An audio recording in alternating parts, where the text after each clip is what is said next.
I'm just dirty, gonna. messy. Are you at home? Are you at your home? Yes. Okay. I'm out. Okay. Can you hear me okay? Yes, I can hear you now. So, Okay. Okay, good. I I'm like I had to move because of my internet, like my Wi-Fi situation. So this isn't like the greatest setup for me, but I it's okay. I hope it's okay.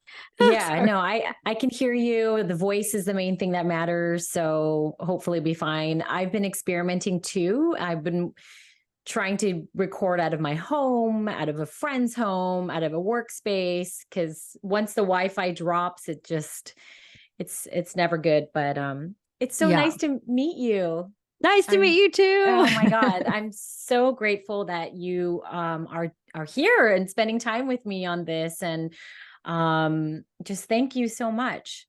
Oh my So, gosh. Well, I appreciate it. I appreciate the interest. A lot of people I think a lot of people don't realize until you do it, like how much time it takes to invest in somebody else's story or the energy it takes to put together a podcast or content creation, so I appreciate it because I know it's not easy. oh, well, thank you so much. I mean, I'm gonna record a separate introduction Okay. saying everything about who you are. So I'd love to, and I know that how do you have 45 minutes today? Is that okay for you? Okay, great. So Yes. I just want to dive right in, but I don't want to fan out too much, fangirl too much Oh, over you. But honestly, you've been such an amazing, um, just conversation starter for I have two kids. oh, One's only two, so we're not in super deep conversations about identity just yet. sure. But my older one just turned 9, and um, just the whole your video and your start of variation was just the best way for me to get into the conversation with him about it. Wow. So, I mean, it's huge. And just the fact that it was, there was this imagery of dumplings that was so accessible to a child, both in like understanding what the food is, but also in trying to process like why anybody would be offended over something as delicious as dumplings. It was the way he took it. So Yeah. um it's just amazing. But before we get there, I would love to just start at the beginning, however much you'd love to share about, you'd be willing to share about where you grew up and your family of origin. Oh, sure. Okay. Well, I actually grew up in Missouri. So I'm here in my home state, but I grew up on the Kansas City side, just a little bit south of Kansas City. And then I'm Korean, but I was born in Korea, but came to the United States when I was 6 months old because I was adopted. And so I grew up really rural, I would say economically disadvantaged. We lived in like a 2 bedroom, 1 bathroom house in the country, and Wow. just very country kid, literally, had bonfires on the weekends, went hunting and fishing, um like jumped hay bales, like it was Wow. just kind of um kind of I don't know, just podunk. But I loved it, and we were still like a 30-minute drive from Kansas City, so it wasn't really, that super rural, I guess, but when I was 18, I went to Korea with an adoption agency. It just so happened it wasn't my adoption agency, but it had been an agency that I had used for like a lot of my teenage years, going to Korean heritage camps. And so I went to Korea in the late 90s and met my biological family and discovered that they are a completely intact family. My birth parents are still married. I have two older sisters, one younger sister. And really, that set in motion a whole other set of family members and, lifestyle changes and cultural, deep dives. And fast forward probably 20 years after that or so, my second oldest sister, I helped her immigrate to the United States. So she lived with me for a while, and now she is in Texas with her husband. Wow. Wow. That's incredible. I didn't know much about your. Can you still hear me, by the way? I can still hear you. Am I Okay. frozen? Yes, you froze, but I can hear you. So Okay. it's okay. Um, but so you have an ongoing relationship with your biological family. Yes, I do. It's really incredible because it set in motion a lot of trips back and forth to Korea. My birth family has been here. My parents, my adoptive parents, my Korean parents, they've met. And now I've known my Korean family for more than half my life. So it really has become this whole life-changing experience where Korean culture is not just something that I have learned, but something that has been integrated into my life. And that's why I think it was so ironic to hear from someone, about how I was being very Asian or whatnot. Because if you, no matter what, like if you're an American, you have to learn culture somewhere, right? And so it doesn't matter if you've got Korean parents or white parents or whatever it is. Nothing guarantees that we're going to learn about who we are, where we came from, or who our people are, or whatever. And so I was like, man, if this woman only knew how white I grew up, for better or for worse, and knew how hard, I worked to get to know who I am, and how hard both of our families worked to get to know each other and become one big family. And it's not easy. Like birth reunion is not easy. But over time, it lessens some of the sting, I think. And I was like, man, you just don't know. There's just so much that we don't know about each other, right? And that woman made a lot of assumptions about me. And so I just always think that's ironic, being very Asian and really, like how hard it was for me to get to this point where I feel mostly good about myself. I mean, there probably can't be a less very Asian person than a transracial adopted American, like it's just Right, right, you right. like Because like yeah, wow. I know. And I think that's why I, try to raise awareness how we all go out into the world and we are judged solely on what we present, and it's so unfair. People already know this, but I mean, I think there's so much, it's such a real lived experience for transracial adoptees because, you don't have not that you would have this protection, right? But I mean, when people say, what's your culture? People always say Korean culture. Of course it is. But my first culture, literally, I shouldn't say the first culture, but like the culture that I'm really comfortable in a lot of times is like steak and potatoes, Mm. hamburgers and fries. But is that because I'm an American or is that because I was raised by white people? I feel really comfortable in some very rural settings. And I think that always surprises people. Um, just because of the way I grew up. And for me also being in like Missouri, like we would go to I've been to like livestock auctions or farms, and like to me it's like not a big deal. Some people, it's a really foreign experience. I mean, for me, I grew up in California with Yeah.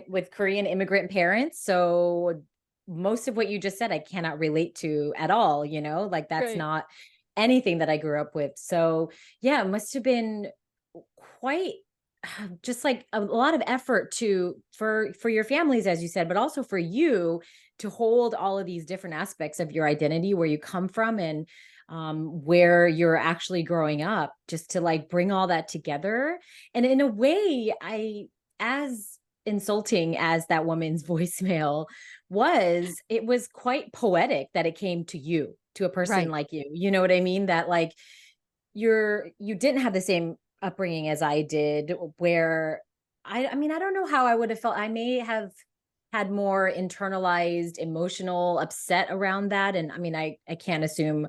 I watched the video of you that I saw that went viral on Twitter when you recorded yourself listening to her voicemail, right? And Right. just God, I just, my friends and I were all like, oh my gosh, we can relate to her so much. Although you did respond much more graciously than I think I would have, than I would have. But it was, you were able to, I think because you had this part of you that was actually not very Asian, right? Hmm. And you knew that you weren't, that wasn't your complete identity. You had this whole part of you that a person could never have known just by looking at, Right. just seeing what you look like, or even hearing you on the news talking about dumplings. Like, you knew there was a core part of you that wasn't very Asian. So I think there is something really amazing about the fact that she left this message to you and that you were able to turn it into this amazing movement.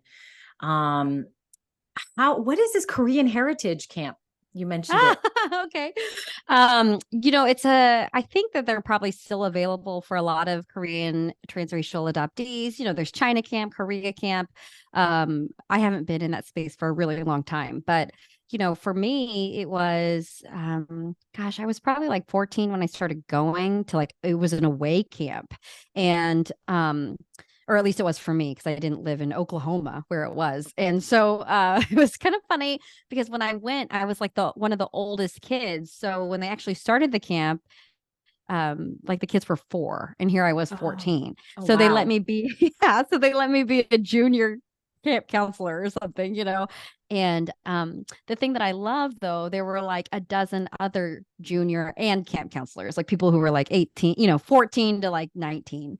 And the thing that I really loved about it is that, I think there's just such a kind of like this conflict because when you're a Korean adoptee, or at least in my experience, I felt like I really wanted to meet more adoptees just so that I knew I wasn't alone in the world where I had these white parents and was living in rural America. It was almost like I didn't want to necessarily, I wanted to learn Korean culture, but it was secondary to meeting other adoptees. And I Mm, think that meeting other adoptees at a young age gives a transracial adoptee so much more confidence in the world.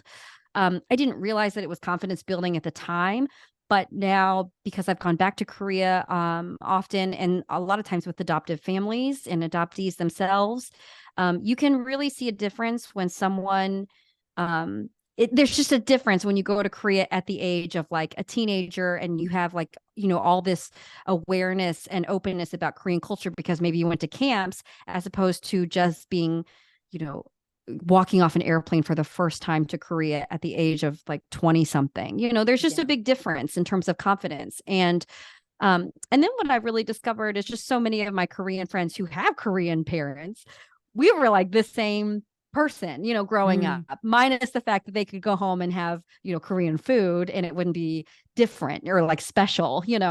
But like a lot of my Korean friends, like they were also not guaranteed that they were going to learn language or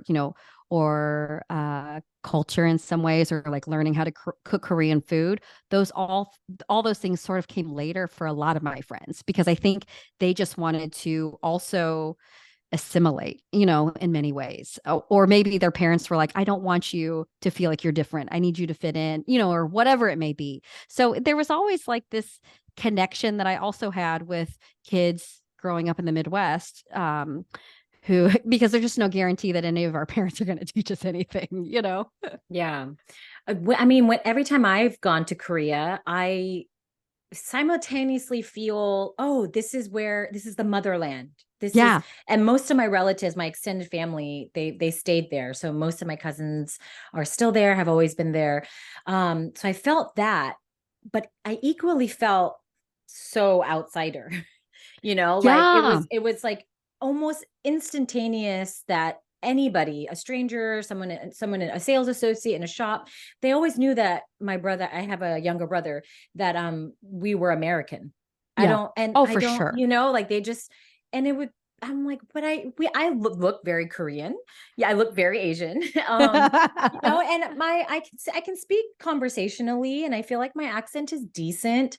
But there's something about the way we carry ourselves, perhaps the way we Yeah. interact with our parents, or maybe the casualness of being American. There's something that gives my non-Koreanness Yeah. away. Yeah. So I think in I that I relate. Yeah.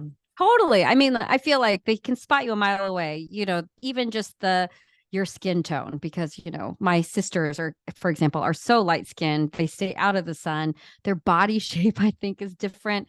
Maybe because I was more sporty as a kid, and I don't think my sisters, and I hope they never listen to this, but like, I don't think they ever have done an exercise. Like, I mean, Yeah. they weren't into sports at all. They were into academics. And Yeah. you can tell by the shape of their body, their hair's different, their eyebrows are different, the makeup's different, everything, and the way you walk through the world. So it was so obvious, like I am the same. Like when I go to Korea, I like love it. I love the smells. I love, Yes, the even being like, smells. yeah. And Totally. even like in monsoon season, it could be like scorching hot in July, and it just hits you, There's that you're something in that Korea. I think like there's a cellular like recognition that just Yes. something just feels right in like my body, which Yeah. doesn't make sense to me because I've never lived there. I was not Right. born there. But yeah, totally really. Yeah. And I love it. And having been born there, even for being in this country just for a millisecond, 6 months, when I can't remember it, when I got to go to my birth city, I just was like, wow, it felt so, intense. And, then I think like, well, maybe this is why I like the beach, or maybe this is why I like the ocean, or whatever. Where were you And born? What in city? Busan, Oh, Busan. Busan. That's where my Yes, mother was yeah. born. Oh, really? Yeah, yeah, Yeah. yeah.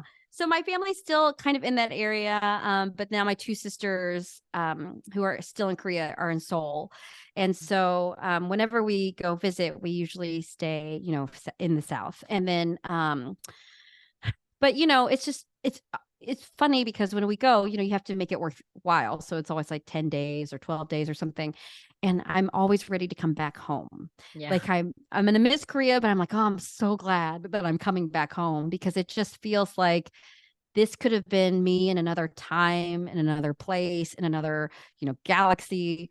But I'm so glad to be an American woman. I feel like I would not have had that same, um, uh, you know, I don't want to call it grit, because I feel like my birth parents are very gritty. They've had a tremendous amount of grit, and Korean people do, and they survive and thrive and all those things. But I just felt like, I can see how I move through the world, and it's a little differently than my sister, who, is in America.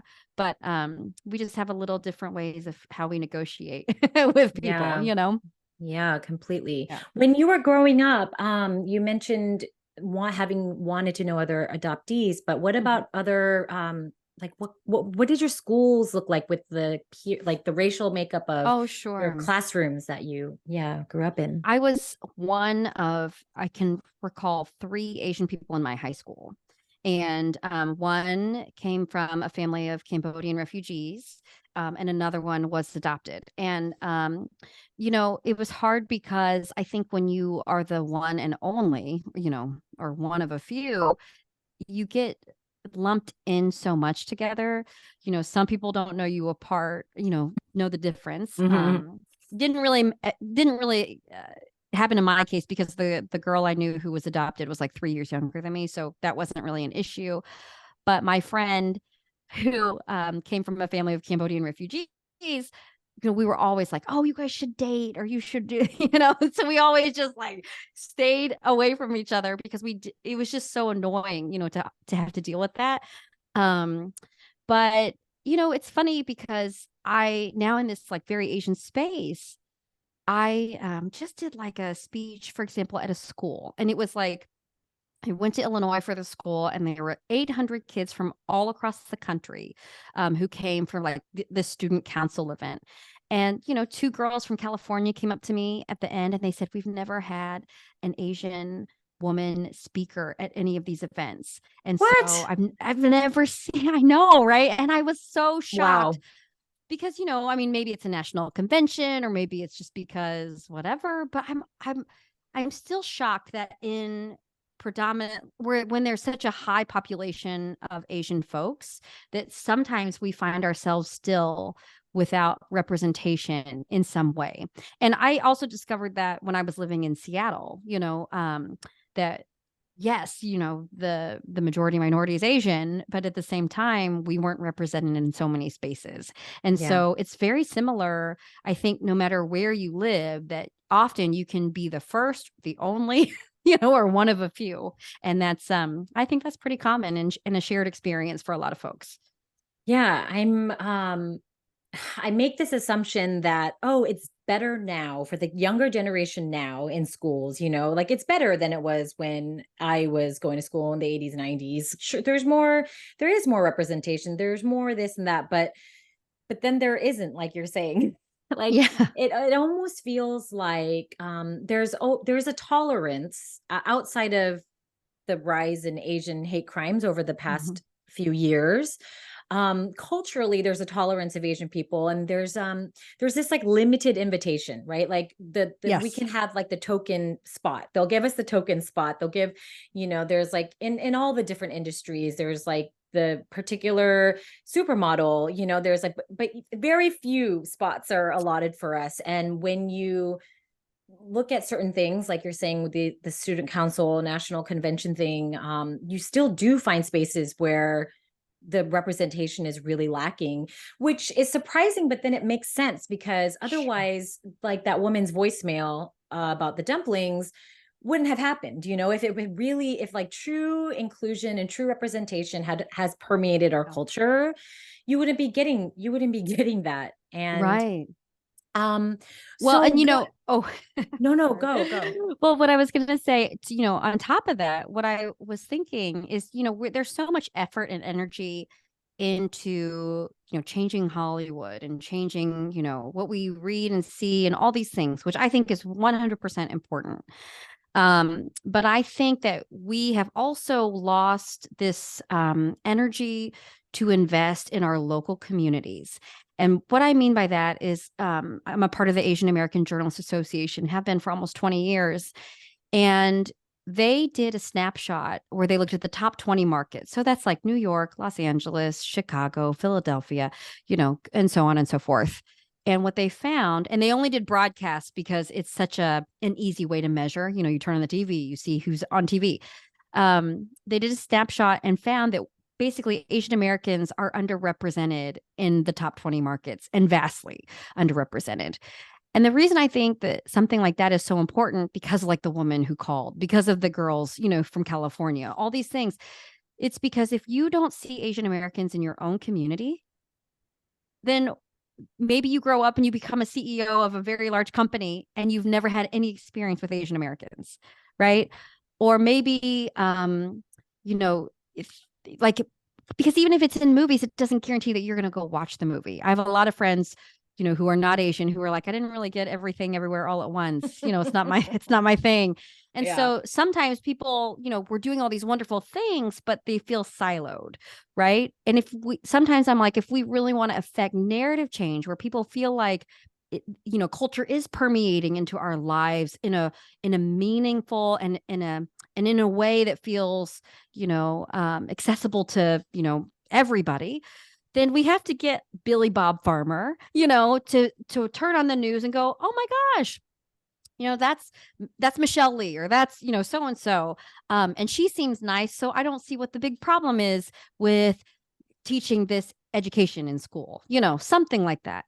And, because we have kind of walked away from the importance of, I think, our local communities and what's happening in local communities, maybe it's not sexy to watch the local news or read the paper or whatever. We've lost track of like what's going on in our school boards, what's going on with gender affirming healthcare, what's going on with diversity. And now they've really become very politicized issues that now seem like these big national things, but really it's like the heart of your own community. And so I always feel like if we can invest in getting more representation in like the places that it matters most in our daily lives, I think that's where we can truly make meaningful impact. On top of like, yes, I do want to see more movies and like music and all those things. But I also, I just like, I think the woman who called, I mean, I talked to her afterwards. I think that she made a mistake. I don't necessarily know if she's like a racist person. She definitely said something that was racist, but maybe she needed to be around more Asian people in her life, maybe she Yeah. needed to see it on her own television, on a and make it not feel so foreign for some people. Some people I think just think it's like not in their own communities. Yeah, and your point with like it is wonderful to see more Asian representation in this big way in Hollywood, but that or things that are stories that are happening nationally, but that does feel very far. It feels like, oh, that's actually not part of my daily life. That's just something I Right. read about. That's something I can be informed about that I, as a non-Asian person, let's say, can even be happy about. But it's really disconnected from what's happening day to day. And I think it's interesting that you're saying those girls that came up to you, they're from California. Yeah. I'm from California, and anytime I've tried to talk about racism, microaggressions, feeling discriminated against, people just have this assumption that, well, it's California, there's so many Asians, West Coast, there's so many Asians there. How can you possibly have felt that? And I've even wondered that, I've wondered, like, that's true. That's true. There are a lot of Asians, but it's also true that I have felt discriminated against. Sure. And Sure. so, yeah, just but were you aware of feeling different growing up? Like, I know that if you only had a couple other kind of token Asian classmates, um, but I wonder how it played into the way you moved through your childhood because you had white parents. So you were always aware of, hey, I look different from my Mhm. own immediate family. Yeah. Like, did you feel like kids treated you differently? Did you Oh, sure. feel, yeah, like, did Yeah. you, yeah, I mean, It's funny because I think this is like, always, and I say you can live in two different spaces, because I was so proud to be Korean born, to be Korean looking, to have like all these Korean traits. And then at the same time, I was embarrassed because I felt like I was getting, judged because of those things. Or, I mean, I remember being in class and us talking about the Korean War, and I felt like everybody's eyes like were looking at me because they expected me to know the answers, and there were things like dating was really difficult for me. I wouldn't say difficult in the sense that yes, I went on dates, but I had I dated a couple guys who I should say one specific guy whose dad did not like me because I was mm, Asian and let me know.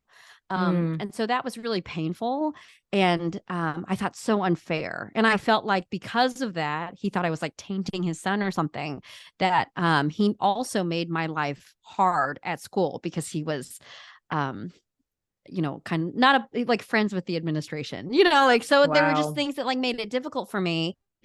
And haha, I got the last laugh, but not really. I No, mean, you didn't. Yeah. so but like those kinds of things were just terrible. And then also you have this double shame as an adoptee because like people will make fun of you for being Asian, right? Like you get the slant eyes or the all the name callings or whatever that happens to probably everybody at some point in their life. But then the thing that I would hate is that I also wouldn't understand or have like any kind of concept of why people were making fun of me, right? Like I couldn't necessarily go to my parents about it. I mean, I would, but I felt like we were so distant in, our experiences.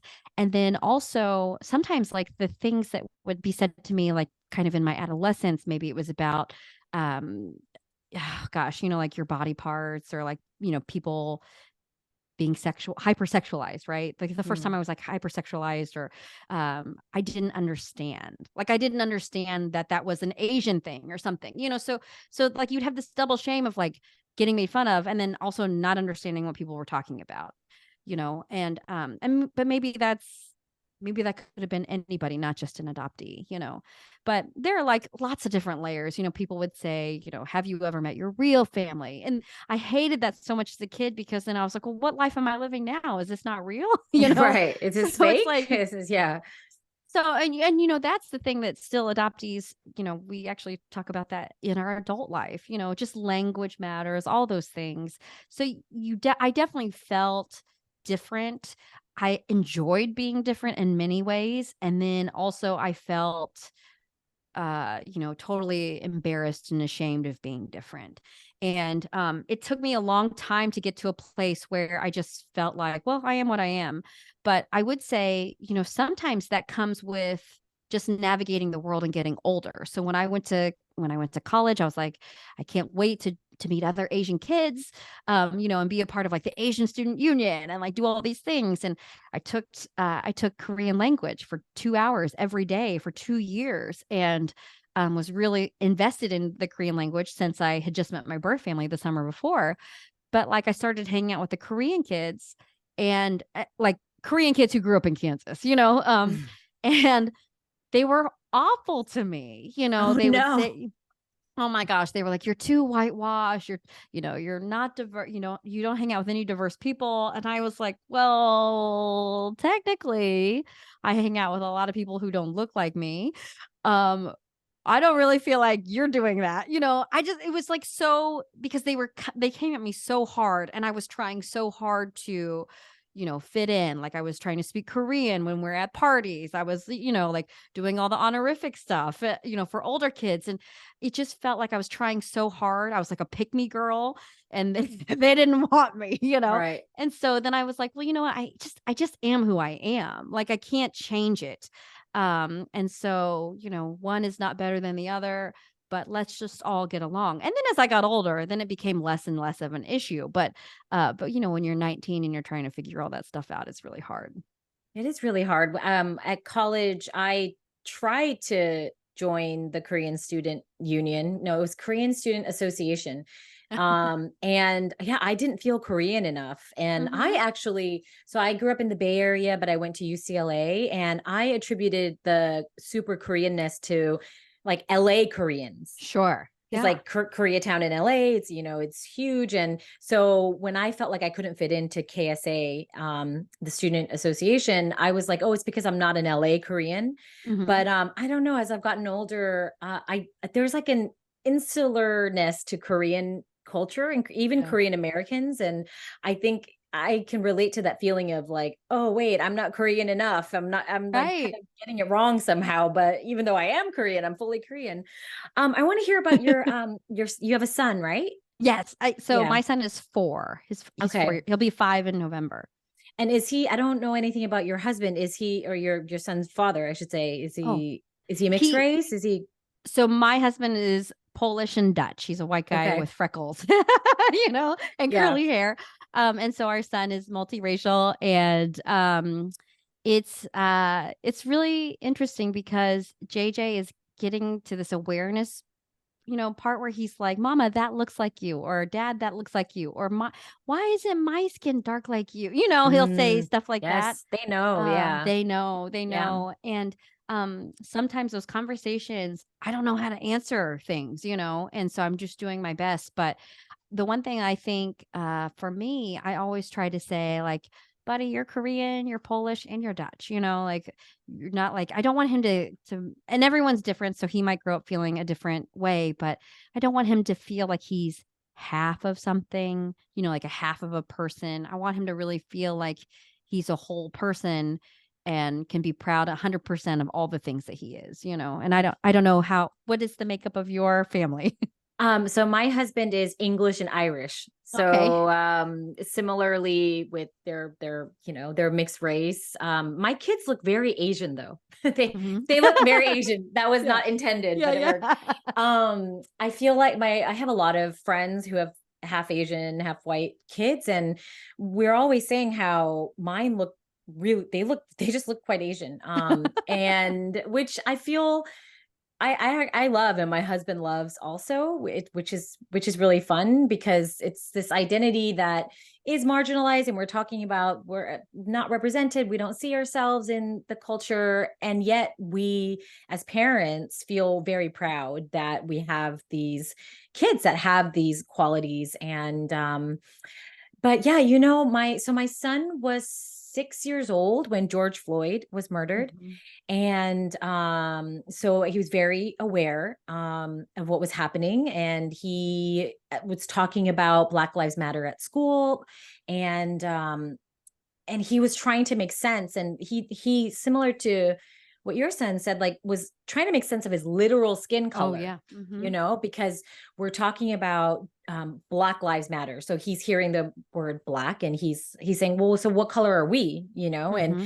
And trying to explain, just like trying to explain it all and really not knowing what the best way to talk about it is, but I need him to know that he is not white in this Yeah. world, and that means something. And especially through the pandemic years, I don't think I talked to him as explicitly about Asian hate crimes because that just felt so close to home. We live in Yeah. Brooklyn and we commute on foot. We no longer take the subway. Pre-COVID, we used to take the subway. It's not because I'm scared of COVID, but I'm scared of the crimes that Yeah. have happened, and it's just not worth it to me Mhm. Right. to put my family in that potential danger. And so I need him to understand that we look different in this world and that's not always seen as a good thing. Right. And also to celebrate it, and it is really hard because I want them to know the truth, but like you said, your son's experience is going to be his own experience. It's not Yeah. going to be because he's not full Korean and he's not an adoptee. Yeah. Right. So I know. I'm always like, I have to explain, like, when am I going to explain to him how I'm adopted? I haven't, well, I did he know? mean, Does he? Are your parents still around? Your so my adopted dad parents is around? around. So my mom died, which actually is what brought us back to St. Louis. It was kind of like the final Mm, straw. But we, so I'm here now. But my dad actually is very dark complected, and he has dark mm. hair. So as a kid, I actually thought I looked a lot like my dad. Oh wow! Um, but it's so funny because JJ knows. I'm like, these are your how many? Like we go You're through like the right. whole, and then he knows he has Korean cousins. He knows he has an emo and an emo, but like he knows all these things. And then I'm like, how lucky are you, buddy? You have three grandpas, or Mm, but it's like we haven't really got to the I'm adopted part. right. So but it's so I can now I think as a parent too, I can understand how parents sometimes never have conversations with their kids because or or they have some sort of traumatic moment because they haven't incorporated it in language. They didn't have the tools, for the right language to bring it up in a normal kind of way. I don't know how to tell JJ I was adopted. Yeah. It's yeah, I have no idea. So yeah, I think about all those things and actually I would really love to have better resources and guidance for parents who are raising multiracial kids Yes. because I want to be able to honor who my son is.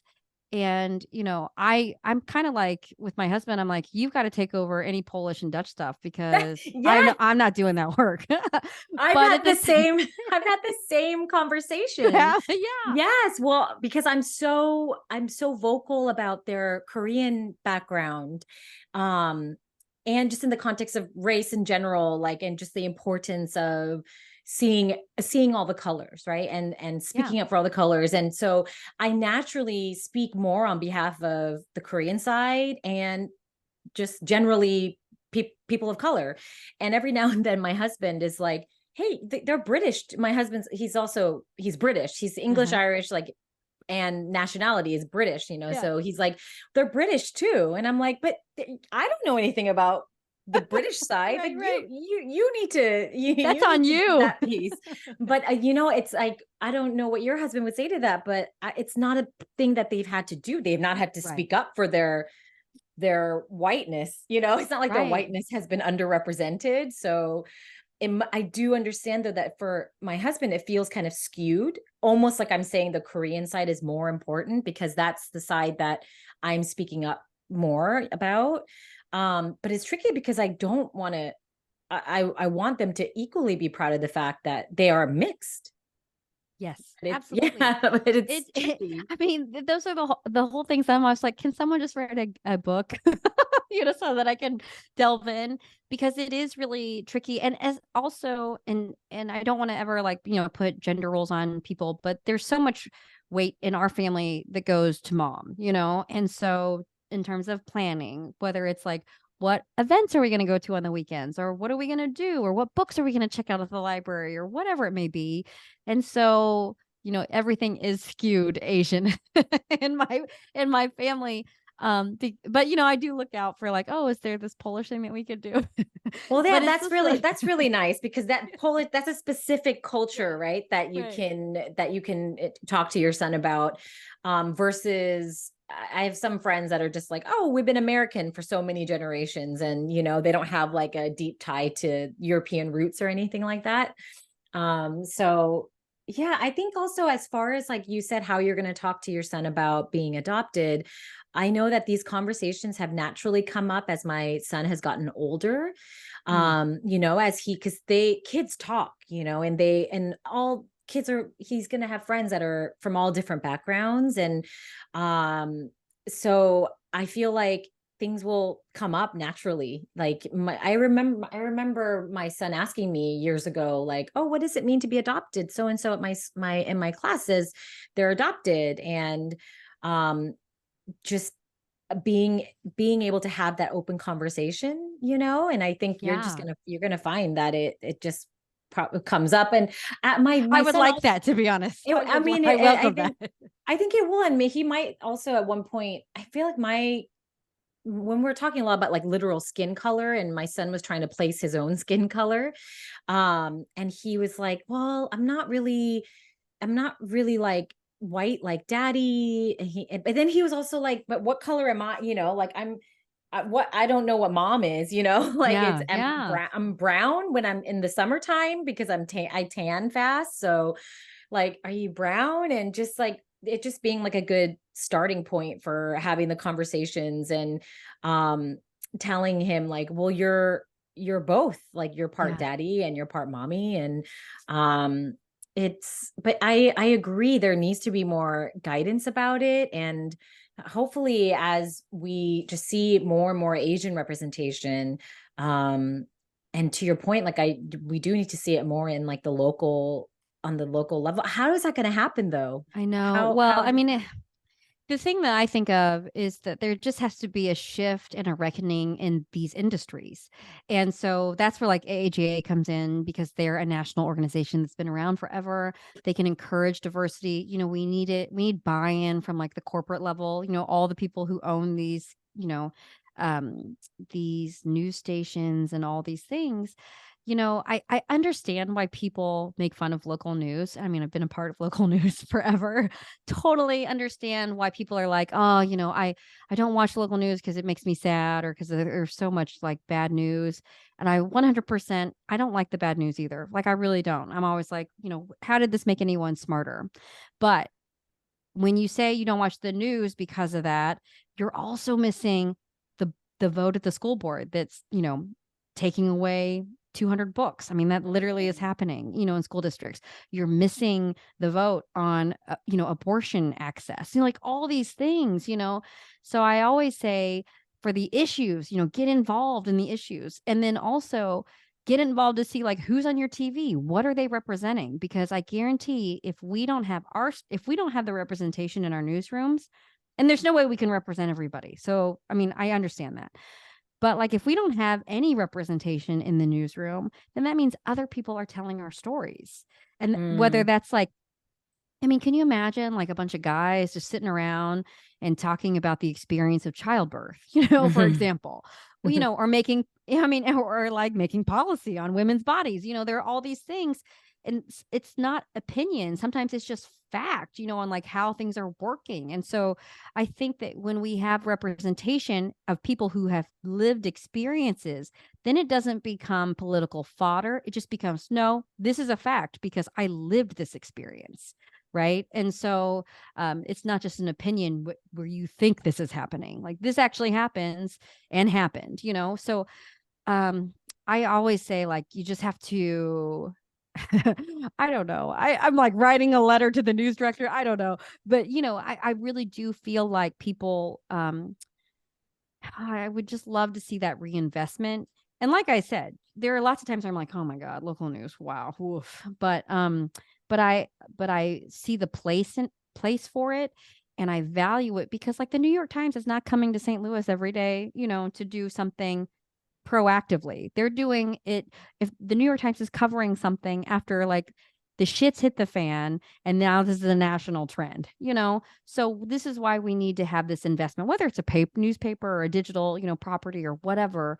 We need to have that reinvestment in local news. And sometimes I feel like the only people who are engaged in our local news are like city leaders, civic, engagement like that, or people who are probably above the age of 70. And there's nothing wrong with people above the age of 70. But if you want to be like, you want to pull up in your school with your kid and know what the heck is going on in their library or in their curriculum, then we have to have that kind of that energy around getting around what's going on in our community.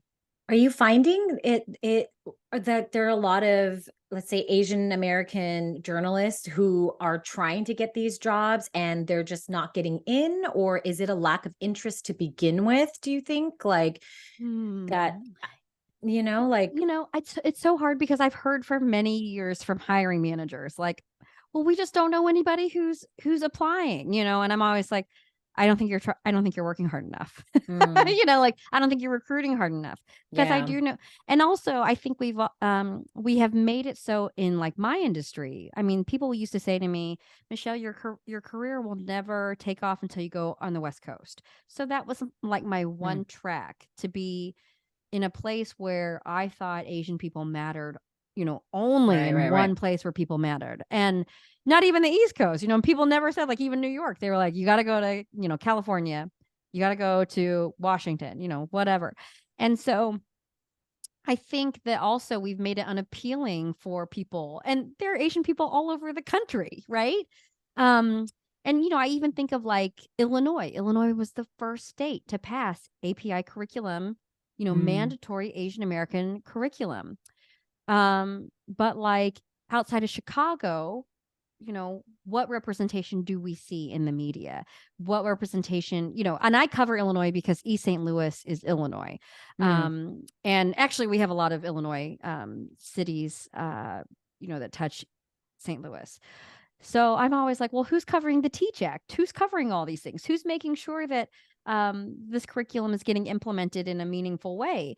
And so, that's all I think of. Just the representation is so hard, but we also haven't made it easy for Asian people to want to live and work, outside of California.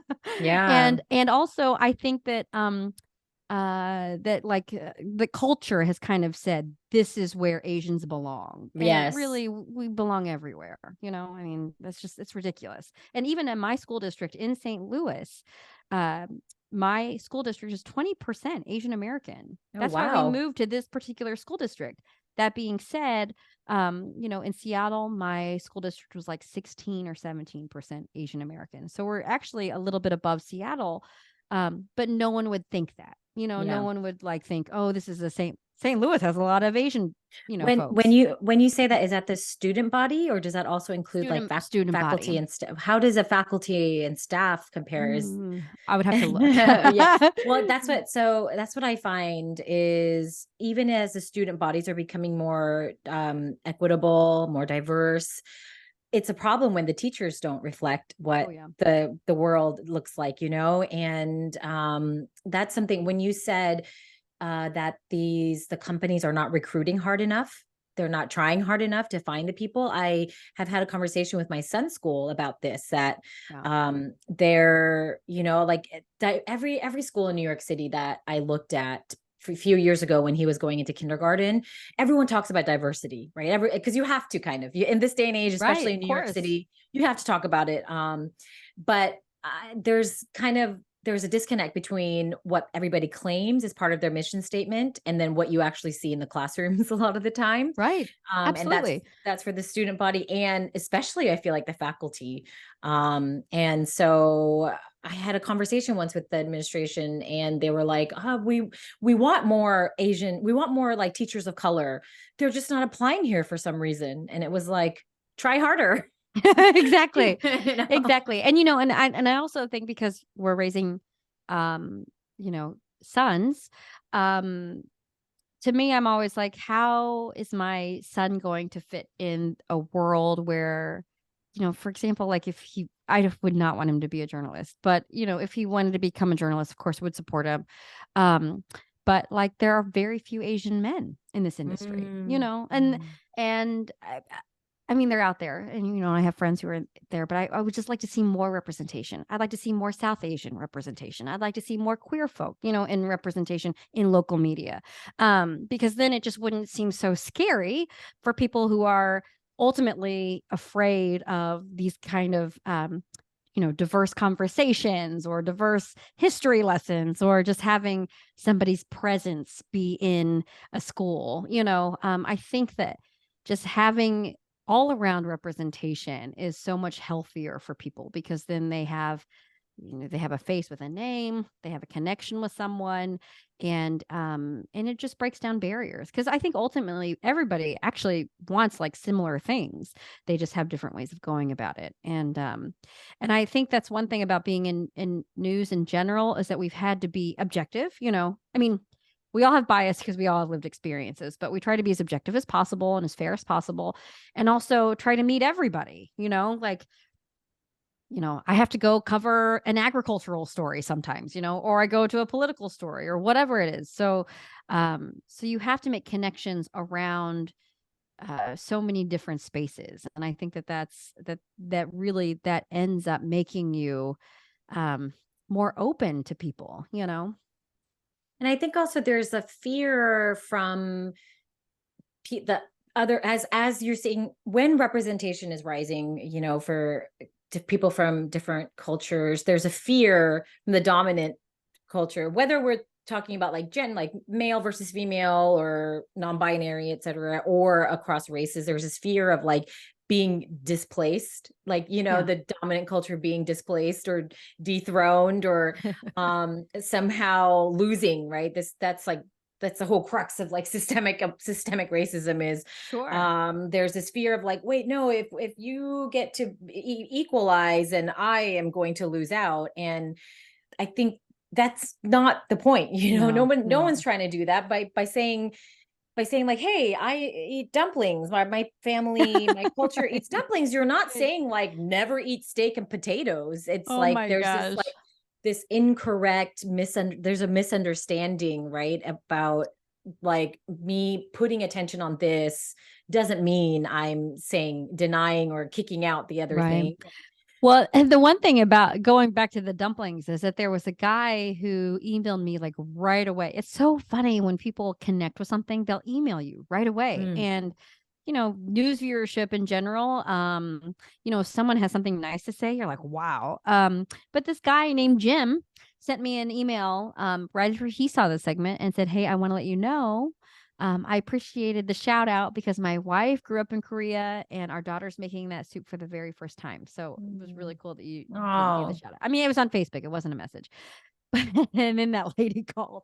But I don't know Jim, but the context of the way he was writing, I was assuming that Jim is probably a white guy in St. Louis, and not Korean. Let me just put it this way. I don't think Jim was Korean. yeah. So and here he has this, Korean tradition that they do every year for New Year's.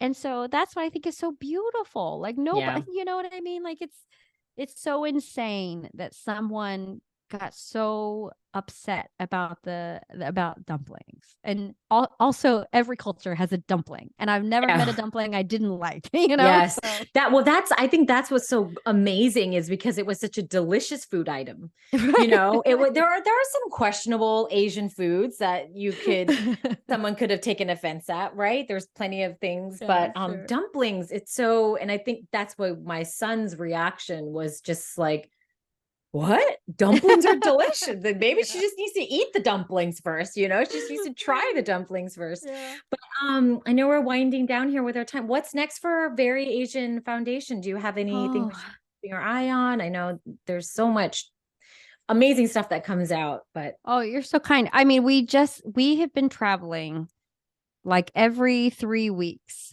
since January. And it's a lot. Like it's a lot.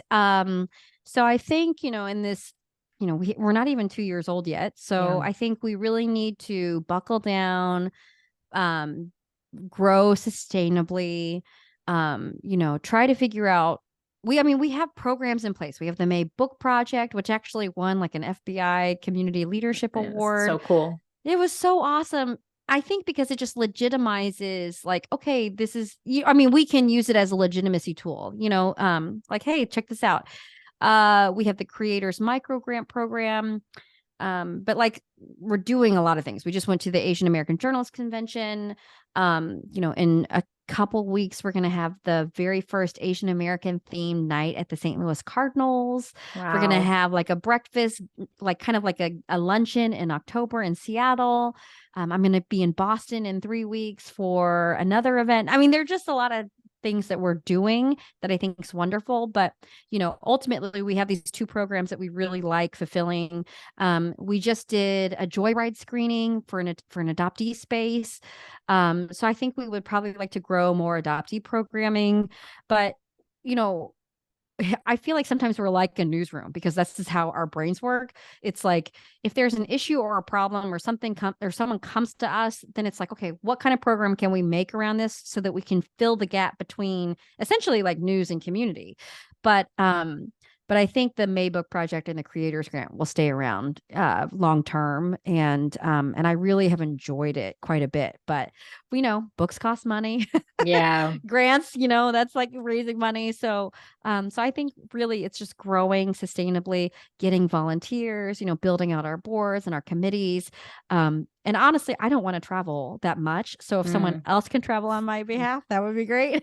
I do like traveling because I like meeting people, but it's hard, to be a mom and to travel that much. Yeah, yeah, definitely. You don't, it's hard. It's that feeling of wanting to be in two places or more than two places at once, Yeah. right? Yeah. Is your But we'll son be in in New York. I should say that. We're Oh, going to do a lot of things in New York. So I'll contact you when yes, we do those. please. Yes, I would love to. I would love to come and support anything. And are you still, is it a good way just for us regular folk to support you to is it That's helpful when regular that's folk. regular, just like on a little level, like I know I've sent a lot of my friends the links to buy from the shop. Oh, And thank you so much. it's because my son just he's quite cool, if I do say so myself. He's a skater. He's got like Oh, long wow. hair. And I think I mentioned to you he stole my pink variation Oh my sweatshirt. gosh, no way. He That's was just like, awesome. I had bought him like the hoodie, like the navy blue. I think it was probably a kid size hoodie. And I had the pink one for myself, but he over the like last school year stole it and would wear it all the time. And people always coming up to me and just saying like, that's so cool. And then it's a great inspiration for the conversation, right? And they also go Yeah. into it and read about it and stuff. So are those little things helpful Oh my for gosh, the foundation? they are hugely helpful because all whatever we make goes straight into like our programming. So Okay, that's thank good you to know. so much. Thank Oh you my so much. It gosh, makes a yeah. lot. Well, I'll keep supporting that, and I can't thank you enough for spending time with me here today. I'm just so excited, and I hope to meet you when you're in New York City. So Yes. please let me know. Yes. I went to, oh my gosh, I went to like Mukbar. Have you been there yet? Oh, no, no, no, I It's haven't. so good. That was the last thing I ate when I was in New York. And that was just like probably like a few weeks ago. Yeah. So we'll have to like have some good food. I mean, there are a lot of other Yes. places. I don't know why I just said that one place, but it was No, just, it came to my head. But yeah, we'll have to get something to eat and hang out for sure. would love to. All right. Thank you so much, Michelle. Thank you. All right. Have a good day. Bye.